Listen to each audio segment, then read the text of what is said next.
Hi அனைவருக்கும் வணக்கம். இன்னைக்கு டிஎன்பிஎஸ்சியில் இது போல ஒரு சம் வந்து கேட்பாங்க. ஸோ இந்த சம்மை நம்ம எப்படி சால்வ் பண்ணுறதுன்னு பார்ப்போம். 24² உடன் டேஷை கூட்டினால் 25 தரலாம். இதை வந்து எப்படி சால்வ் பண்ணலாம் அப்படின்றத பற்றி பார்க்கலாம். என்ன சொல்லியிருக்காங்கன்னா 24² இதுவுடன்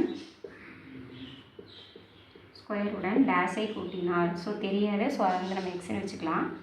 என்ன கிடைக்குமா 25² கிடைக்கும் அப்படின்னு சொல்கிறாங்களா. ஸோ இந்த இதை நம்ம எப்படி சால்வ் பண்ணலாம். எக்ஸை தெரியாத அப்படியே வச்சுக்கலாம். எக்ஸ் இஸ் ஈக்குவல் டு 25² அப்படியே வச்சுக்கலாம். இந்த சைடு +24 இந்த சைடு போச்சுன்னா -24 நமக்கு மாறிடும் இந்த ஸ்கொயர். ஸோ இது பார்க்குறதுக்கு லைக் a² - b² ஃபார்மேட்டில் இருக்கா. a² - b² ஃபார்மேட்டில் இருக்குது. ஸோ இதுக்குண்டான ஃபார்முலா எக்ஸ்பேன்ஷன் பண்ணும்போது எப்படி வரும் நமக்குன்னா a + b × a - b அப்படின்னு வருமா.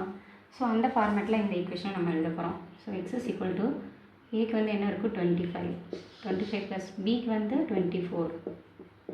இது வந்து a + b எழுதியிருக்கோம். அடுத்து a - bக்கு எழுதணும் அப்படின்னா 25 - 24 எழுதியாச்சா. ஸோ இதை நம்ம ஆட் பண்ணோம் அப்படின்னாக்கா 49 வரும். இதை நம்ம வந்து பண்ணும்போது × 1 வரும் நமக்கு. ஸோ இதை நம்ம ஆட் பண்ணோம் அப்படின்னாக்கா 49 வரும். ஸோ ஆப்ஷன் டி தான் ஆன்சர். சில பேர் நினைக்கலாம் 24 25 இது வந்து நமக்கு வந்து 49 வருது இல்லை, அப்புறம் எதுக்கு இவ்வளோ ஸ்டெப்பை சால்வ் பண்ணிட்டு அப்படின்னு நினைப்பீங்க. இது வந்து இந்த மெத்தட் வந்து அடுத்தடுத்த நம்பர் அப்படிங்கிறப்போ ரெண்டே டேரெக்டாக ஆட் பண்ணி போட்டாலே இந்த ஆன்சர் வந்துடும். பட் ஒரு நம்பரை விட்டு ஒரு 23 ஒரு 25 இந்த மாதிரி இருந்துச்சுனாக்கா நம்ம இந்த இடத்துல அப்ளை பண்ணும்போது நமக்கு வந்து 2ன்னு கிடச்சிரும். இங்கே வந்து அடுத்தடுத்த நம்பருன்றனால 1ன்னு கிடச்சிருக்கு. இன்கேஸ் டிஃப்ரெண்ட் வந்து ஒரு 2 அப்படின்னு வருதுன்னா இது நம்ம மல்டிப்ளை பண்ணணும். ஸோ ஆன்சர் வந்து எக்ஸஸாக வரும். ஸோ இப்படி வந்து நம்ம திங்க் பண்ணிடக்கூடாது. ஸோ இதுதான் வந்து கரெக்ட் மெத்தட்.